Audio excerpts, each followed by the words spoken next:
मुझे एक ही नहीं आ रहा, ये पूरी आंसर की भरे जा रहा है। फिर बालाजी का नाम लेके वैसे बढ़ता है ए बी सी। घबराने की आवश्यकता, और इतना उसमें क्या सोचना है, तो पेपर ही तो जीव थोड़ी लेके जा रहा है।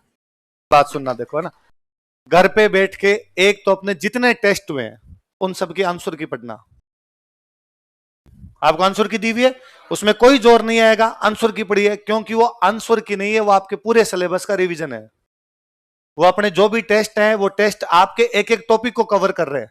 आपको तब लगा होगा कि यार एक एक में 5-5 ऑप्शन देके पूछना क्या चाहते हैं, और हमारे नंबर आ रहे हैं 67 इसके चक्कर में, है ना। तो यहां नंबर वाला कोई उद्देश्य नहीं था।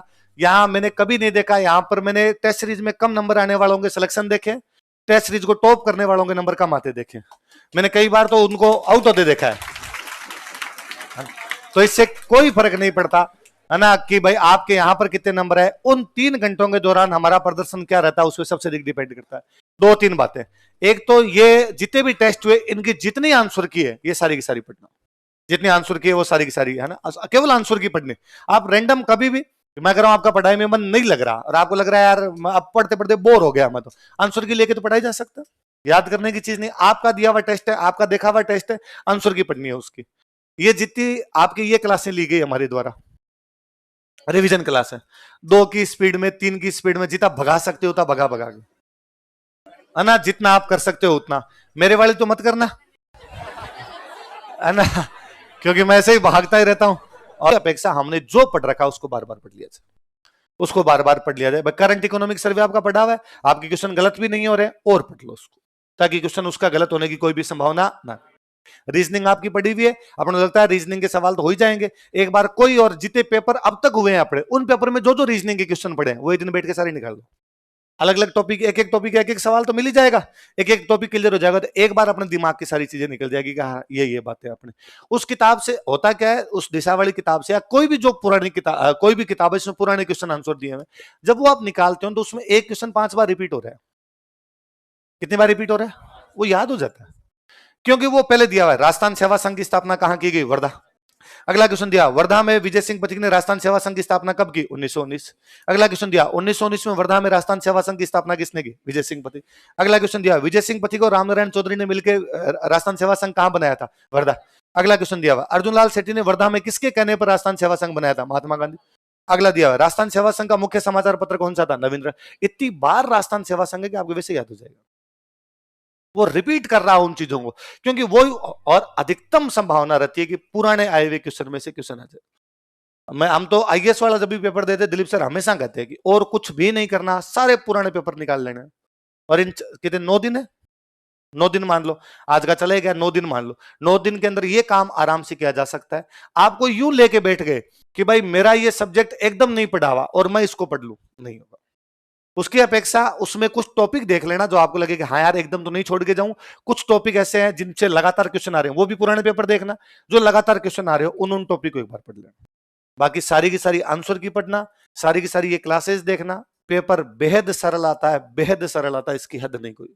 आप, मैं कहता हूं पिछली बार का आरएस का, उससे पिछली बार के आरएस का, उसली पिछली बार के आरएस का देख लो, आपको लगेगा ये मैं उस टाइम देता मैं 150 लिया था, आते नहीं है, है ना, क्योंकि पेपर का प्रेशर बहुत भयंकर होता है, उस प्रेशर के अंदर अपने गलतियां करते हैं, पर वही पेपर बाद में बहुत सिंपल लगता है। इसका मतलब पेपर होता तो सिंपल ही, अपने केवल वो जो मैनेजमेंट होता है वहां पर वो गड़बड़ा जाता है। वो नहीं गड़बड़ाना, आपने इतने टेस्ट इसी बात के दिए हैं ताकि वहां पर आपका मैनेजमेंट ना गड़बड़ाए।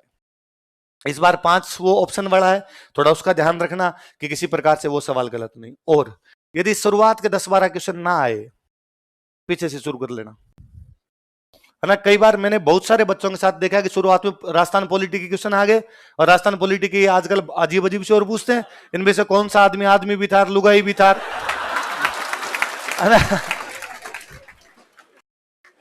है ना, मुख्यमंत्री भी रह गया, राज्यपाल भी रह गया, ऐसे सवाल पूछते हैं। अब यार हमें क्या पता यार कौन कौन इसमें क्या क्या रह गया, ऐसा सवाल नहीं आता तो कोई लोड लेने की आवश्यकता नहीं। यकीन मानिए वो सवाल किसी को नहीं आएगा, है ना, और किसी का एकाध तुक्का लग भी गया तो उसको वही आएगा, फिर उसको बाकी नहीं आ रहा। किसी ने तुक्का मारा, तुक्के के अंदर कोई उसका बैठ गया तो हमेशा क्वेश्चन पेपर पीछे से शुरू कर लेना, या और भी अच्छा तरीका है वहां से शुरू कर लेना जो अपने को सबसे अच्छे आते हैं। शुरुआत के 10-12 क्वेश्चन यदि सही हो गए फिर तो तुक्के भी सही लगेंगे, है ना, फिर तो आप यूं 50-50 छोड़ो, 30-70 वाले में कहोगे आता है और तुक्के सही लग जाएंगे। और शुरुआत के 15-20 क्वेश्चन जब गलत हो जाते हैं या 15-20 में से अपने को 2-3 ही आ रहे होते हैं, तो अपना कॉन्फिडेंस डाउन होता है। फिर आते हुए में भी अपने को लगता है कि क्या पता ये है या नहीं। और एक प्रथम दृष्टा जो आंसर लगे वो आंसर है, देखते ही जो आंसर लगे वो, है ना, फटाफट आपका दिमाग कहेगा कि ये आंसर है वो आंसर है। दिल से कभी, क्योंकि दिल तो मैं मेरे आसपास वालों के एग्जाम्पल है कि हमने जब भी कभी किसी भी क्वेश्चन को ये देखा कि यार ये सिंपल था, हम गलत कैसे कर गए। मैं हमेशा 2 एग्जाम्पल देता हूं कि मेरे एक फ्रेंड मेवाड़ के हैं, सोमवार के व्रत रखते हैं शिव जी के। क्वेश्चन गलत करके है कि सोमनाथ का मंदिर कौन से देवता का है। सोमनाथ का मंदिर शिव जी का है, वो करके है विष्णु।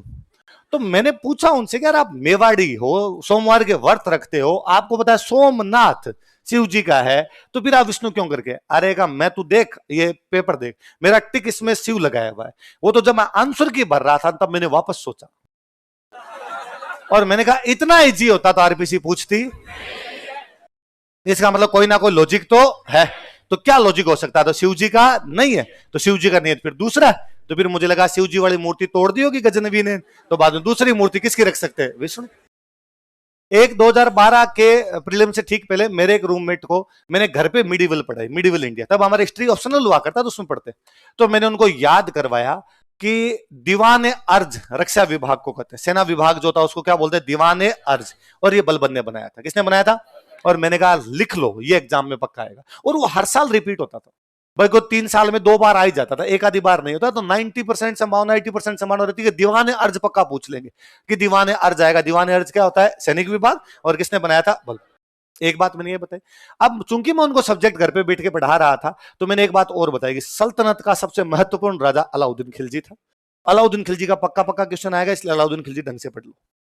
वो एग्जाम देने के लिए गए, एग्जाम के अंदर क्वेश्चन आया दीवाने अर्ज किसने स्थापित किया, उन्होंने लगाया बलबन। अब वो आंसर की भरने लगे, आंसर की भरने लगे, तब तक उन्होंने 100 क्वेश्चन देख लिए और 100 में से अलाउद्दीन का एक भी नहीं था। तो उनके दूसरे वाले दिमाग में बात है, राजवीर ने कहा था अलाउद्दीन का तो पक्का पक्का क्वेश्चन आएगा और इसमें अलाउद्दीन का तो नहीं है, तो हो ना हो दीवाने अर्ज अलाउद्दीन का है। और उसने पहला ऑप्शन भी क्या दे रखा, अलाउद्दीन दे रहे, वो अलाउद्दीन करके आ गए। तो मैंने कहा ये कैसे गलत हो सकता है आपका, मैंने आपको रटवाया। तो उनका तूने 2 बात रटवाई थी मेरे तेरे वाली दोनों बातें आपस के अंदर वो कर गई, करंट अर्थ हो गया उनका मेरे, और मैं ये करके आ गया। हमें दुख इस बात का हुआ कि उस एग्जाम वो .33 से फेल हुए थे। वो एक क्वेश्चन सही हो तो वो मेंस लिखे, वो एक क्वेश्चन सही नहीं हुआ तो वो मेंस। भाई एक तो क्या होता है हम फेल होते 15 नंबर से, तो हम लगता हा हा हा मजा आ गया, आसपास ही नहीं है अपने तो मेरिट गई थी 84, अपने आए थे भाई साहब 65, तो कोई दुख वाली बात है, अगली बार और पढ़ेंगे। पर 84 मेरिट जायर अपने फेल होते हैं, 83 नंबर है 1 से फेल होते हैं, 82 नंबर है 2 से फेल, तो लगता है यार एक सवाल होता था कट ऑफ के उधर, लाइन टच है भाई। 85 आएंगे तो मेंस दोगे, 105 आएंगे तो मेंस दोगे, 125 आएंगे तो भी, 83 आएगा तो मेंस करनी तो लाइन टच ही। इसलिए वे सवाल जो प्रथम दृष्टा देखते ही आपको लगे ये तो पक्का है, उसमें कभी भी दोबारा सोचना, वरना दिल की तरंगे अलग ही काम करती है ना। वो को दूसरा आंसर बताती है, वो दूसरे आंसर के अंदर अपने नहीं जाना है, अपने जो पहले वाले आंसर को ही मानना है। आई बात समझ में। तो 3-4 बातें, एक तो क्या आपके पुराने पेपर, उस दिशा वाली उसको घोटनी है किताब को, नई चीज कुछ ही नहीं पढ़नी, बार बार पुराने पेपर पढ़ी, सारे सब्जेक्ट के, हिस्ट्री के, पॉलिटी के, इकोनॉमी के, ज्योग्राफी के, वो पढ़ने में एक तो कोई जोर नहीं आता क्योंकि उसमें दिमाग से सोचना नहीं पड़ता। अगले का क्वेश्चन अगले का आंसर दे रहेगा, अपने तो पढ़ ही रहे हैं, अपने कोई सोचना नहीं, कोई याद करने की आवश्यकता नहीं, अपने आप याद हो जाएंगे, कुछ ही याद नहीं करना। एक बात 10 बार बार पढ़ते याद होते हैं। हम आज पहली बार हमने कोई यूं लगातार चीजें पढ़ी, लटकन झेला झमेला, लटकन झेला झमेला। मैं बताऊं यकीनन आपको वहां पर ऐसा कोई क्वेश्चन आएगा, आप आज वाली इस क्लास में से कोई क्वेश्चन गलत नहीं कर पाओगे, क्योंकि वो चीजें दिमाग में चलती है अपने कहीं ना कहीं, बार बार जब पढ़ी होती है। एक बार पढ़े, हम नोट्स में क्या करते हैं, एक बार पढ़ते हैं, वो चीजें रिपीट हो रही है वहां, सेम बात वहां पर रिपीट हो रही है, इसलिए वहां पर संभावना ज्यादा बढ़ जाती है आपका। ये क्लासें पूरी सुन लेना, आंसर की पूरी याद कर लेना, वापस याद कर लेना, मतलब आंसर की को पढ़ लेना आपने, और वहां घबराने की आवश्यकता है ना। और लड़कियां तुम्हारे उल्टियां होती है वहां, है ना, तो तुम थोड़ा ध्यान रखना, तुम्हारे में से मैंने ज्यादातर को फेल इसी चक्कर में होते देखा है कि भाई तुम वहां पे घबरा जाती हो, इसलिए घबराने की आवश्यकता और इतना उसमें क्या सोचना है, तो पेपर ही तो जीव थोड़ी लेके जा रहा है ना। और यूं वो मेरे फ्रेंड है, वो हमेशा हंसते रहते हैं कि उनके 2-3 अटेम्प्ट में सिलेक्शन नहीं हो रहे। तो एक बार उनका इंटरव्यू कॉल हुआ तो उन्होंने कहा मरा दिया, इस बार सिलेक्शन होगा तो बाद में करेंगे क्या? मेरे को तो खाली पढ़ना ही आता है और कुछ मेरे को आता ही नहीं है। तो वो हमेशा कहते रहते हैं एग्जाम एग्जाम नहीं होना चाहिए, पढ़ाते रहो तुम, ये सफर बहुत अच्छा है, मंजिल का पता तो यदि खराब हो भी गया तब का तब देखेंगे, है ना।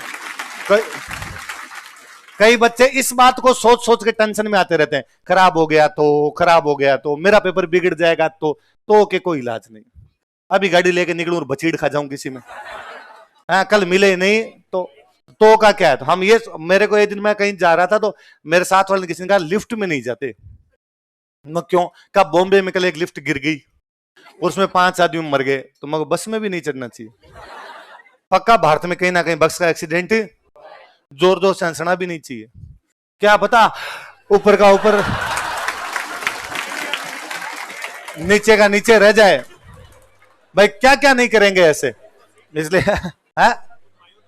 हाँ इसलिए ज्यादा लोड लेने की आवश्यकता नहीं। एकदम चल लोगे, पेपर दे के आना है, तैयारी अच्छी है। हमने यदि 6-7 महीने 12 महीने 8 महीने जितने भी लगाए हैं, इसका मतलब हम पढ़े हैं, और हम यदि पढ़े हैं इसका मतलब पेपर अच्छा होगा। कभी ऐसा नहीं होता कि आप पढ़ो और आपका पेपर खराब चला जाए, मैनेजमेंट को छोड़ के कि मैनेजमेंट गड़बड़ा जाए। इसलिए न तो वहां घबराने की आवश्यकता, न इन अंतिम 7 दिनों में किसी भी प्रकार से पैनिक लेने की आवश्यकता। सिंपल सिंपल आंसर की पढ़ लीजिए, पुराने पेपर देख लीजिए, ये जो क्लासेज है इनका रिवीजन कर लीजिए। कोई ऐसे टॉपिक जो आपके पहले पढ़े हुए थे आपको लगता है वापस रिवीजन नहीं कर पाए, उनके कर लीजिए। नए किसी टॉपिक में हाथ डालने की आवश्यकता नहीं। पुराने पेपर देखिए, आपको लगता है कि यार ये वाला टॉपिक मैं पढ़ लूं तो पुराने पेपर और सही होंगे, वो वाला टॉपिक अपने वापस देख लो। राजस्थान जीके के ले दे के सवाल आएंगे 55, हिस्ट्री के, कल्चर के, ज्योग्राफी के, और उधर आपके स्टेट पॉलिटी के, इनको मिला के 50-55 क्वेश्चन आएंगे, होंगे आपके आराम से 40-45 सवाल सही होंगे।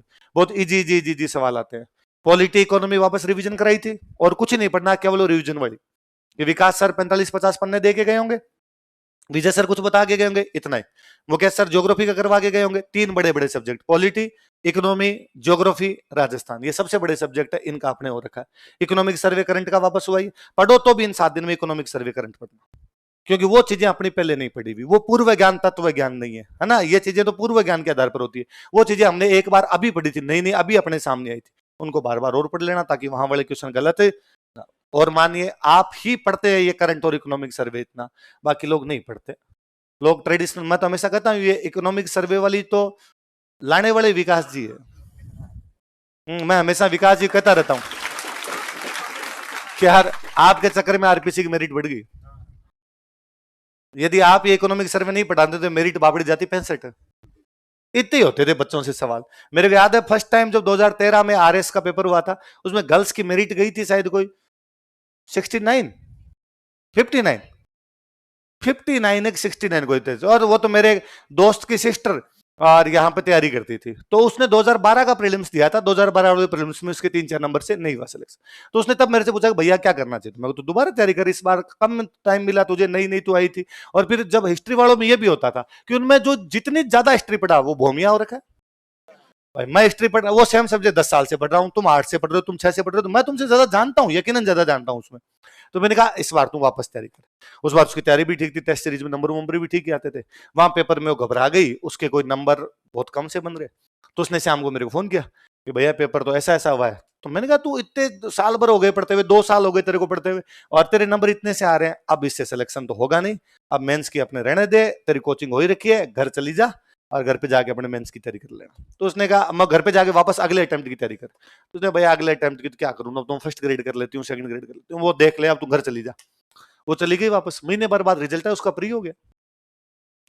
मैं क्यों सोचूं कि मेरिट 70 नंबर भी नहीं जाएगी, मैं तो सोचूं यार कम से कम 33% भी नहीं गई थी, उससे भी कम चली गई थी लड़कियों में। उसने फोन किया कि भैया 1.5 महीना आपने खराब करवाया आपने कहा था तेरा सिलेक्शन होगा, नहीं है। इसलिए लड़कियों तुम तो सारी की सारी पास हो, तुम में से एक भी फेल नहीं होगी, ठीक है। बस तुम तो वहां उल्टियां मत करना, ये थोड़ा ध्यान रखना है ना। और एक क्लास में मैडम आ रखी हो तो नकल नहीं करनी, आदमी हो मेड में इस मामले में खोड़ली होती है, वो पेपर छीन सकती है, वो स्त्री है, कुछ भी कर सकती है इस मामले में, है ना। वो लाल पेन चला सकती है। आदमी हो वो कह जाए क्या तरीका है आपका, ज्यादातर तो यूं बाहर जाके कोई खड़े हो जाएंगे और ये भी कह देंगे कि भाई बातें मत करो, है ना, उसका मतलब है कि, है ना। और उधर से कोई फ्लाइंग व्लाइंग आ रही होगी तो भी वो ऐसे कह देंगे ये कौन कौन बात कर रहा है, कौन बात कर रहा है। तो ना थोड़ा सा ज्यादा नहीं करना अपना तो, पर आपको टाइम ही नहीं मिलेगा। 150 क्वेश्चन आते हैं तो आपको टाइम मिलता। ये बात उन लोगों के लिए होता है जो बंदा यूं उठ के चला जाता है ना कोई एग्जाम देने के लिए, वो फिर 2-1-30 गणगौर तो कर लेता है, फिर बेटा देता है यार ये कर क्या रहे इस पेपर में, मुझे एक ही नहीं आ रहा, ये पूरी आंसर की भरे जा रहा है। फिर बालाजी का नाम लेके वैसे बढ़ता है A B C, और लास्ट में लगेगी तुक्के मारने हैं तो चारों में बी, एक तो सही होगा। प्रोबेबिलिटी बनती है कि एक सही भी हुआ तो 3 गलत भी हुए तो भी अपने, और यदि 2 सही हो गए तो भाई रिस्क ढंग से ली जाए, और रिस्क है तो बेस्ट ऑफ लक।